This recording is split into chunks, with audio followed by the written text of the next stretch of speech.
I'm going to try to put my money where my mouth is here and provide an opportunity for those of you that were not able to attend open house to at least view what is it that you missed. Just like what I do with my students on this YouTube page is I try to summarize what it is they missed in class. I'll try to do the same for you here. Geography and history, the world class, just kind of some background about me, the different places that I have been. Southport High School, I taught there for a year. Juvenile Center, I taught for a year. North Montgomery was a couple of years at Pike at their alternative school, as well as the alternative school here in Brownsburg. It used to be called CAP, now it's Harris Academy. And then finally at Brownsburg High School for the last 6 years.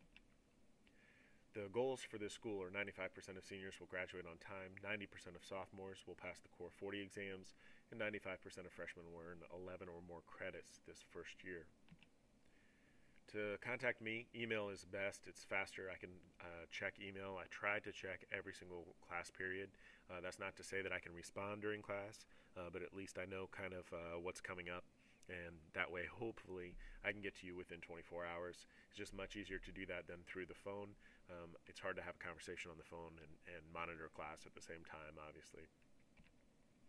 I have a Moodle site and also a classroom website for expectations, handouts, and all those things. But in all honesty, Moodle is not working out very well, ironically, ever since they upgraded it. So it's being phased out for a YouTube site. This is brand new as of this week. I have not told the students about it. I'm going to do that tomorrow. But that's the link to it. If they look up on the channel site, which they probably know more than we do about that, it's Mr. Die K206, and you can go to that channel, and then there's all kinds of videos there. I check PowerSchool for student access. I usually update PowerSchool once a week on Mondays. Honestly, it's usually over the weekends, but that Monday gives me a little extra cushion time there. The best time to contact me is before school, between 7 and 7:30. I'm almost always in the classroom during my prep period from 11:31 to 12:59. That's also my lunch period, so those have kind of doubled up. So if you want to meet with me at that time, if that's convenient for you, just let me know, and I can schedule lunch around that. I know that I'm going to be in the building at these times, but in order for me to be in the classroom, we really need to set something up, and again, email is definitely my preference. Usually I get here, I carpool with another teacher, and we're here just almost all the time by 6 o'clock in the morning or 6:30 at the very latest. So if you're an early riser, you can also go that way, and that'd be fine to meet. To be successful in this class, I've put this in the room. I've also put this in the classroom expectations.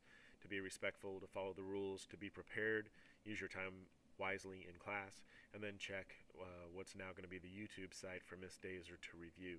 You'll see what it is that you miss in class. I'm going to try to keep these to about 2 minutes. This one's going to go a little bit longer, but I'm going to try to keep these YouTube videos to 2 minutes to summarize what we did in class, and then they can pause those for the PowerPoint presentations and things that they need to take notes on. So then that way they'll miss a lot in class, but at least they'll get the content of what they missed. If you have any questions about grades, just let me know during the prep period or another time. Schedule some time with me. I'd be happy to sit down and talk through things. Check PowerSchool often. There's a great function in PowerSchool where you can actually have the grades updated and emailed to your account. I think it's every week. Your account looks a little bit different than mine, so I don't have that functionality. But if you check there, if you would ask someone on the team, 2015, 2014, if you'd ask those team members, I'm sure that they could give you more specific directions than what I'm able to.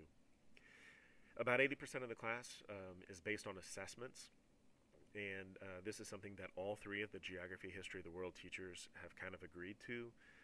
20% would be for everything else, any kind of homework assignments, classroom assignments, and things like that. So assessment is going to be very, very important, and that's why we spend so much time on these formatives on Fridays and also on Wednesdays when the students are released early. The teachers, the three geography, history, the world teachers meet and talk about in great detail, trust me, great detail. We talk about who misses what assignment, who misses what question on the formatives, on the tests, and then we try to kind of pinpoint how to make that better for next time around. Cell phones should never be seen in class. I understand that cell phones are just kind of part of the technology that we use today, but it is having a conversation, even if it's a texting conversation. It's having a conversation while I'm trying to provide information or assistance to the class. So I really don't want to see cell phones or iPhones, iPods, any of that kind of stuff in class at all. Materials, including books, should be brought to class every day unless specifically I say otherwise. I know that the textbook is heavy and people complain about it, but we need to bring it. We need to be prepared for class every single day. And in terms of homework, I don't give a whole lot of worksheets and things like that for homework. What I do is I assign homework as reading assignments in the textbook, and that should be on the weekly agenda that I send out to all the parents. And I also ask that they review their notes every single night. So whatever that any of the content that we did in class that day, I would like them to just look over that, make sure that it makes sense for them the following day. My pledge to you is this: I'm probably not going to be the favorite teacher for everybody. That's not really my goal. I'd like to get along with everyone, but my focus is a little bit different, and it changed really about 6 years ago. This is my son. This is my daughter. Both of my kids. And the situation is really pretty simple for me. And the situation is that I understand that you love your kids like I love my kids. And my goal, my pledge to you, is that I'm going to treat your kids the way I want my kids' teachers to treat them. Sometimes that means a pat on the back, and sometimes that means a kick in the butt. But either way, that's my pledge. And if you ever find that I am not doing that, you need to call me. You need to email me. And call me out on that, and we'll have a real good discussion about that, because that's the level for me. That's what I'm holding myself to. So I do appreciate your time. I know this is really pushing that 7-minute mark. So thank you very much, and please send those emails.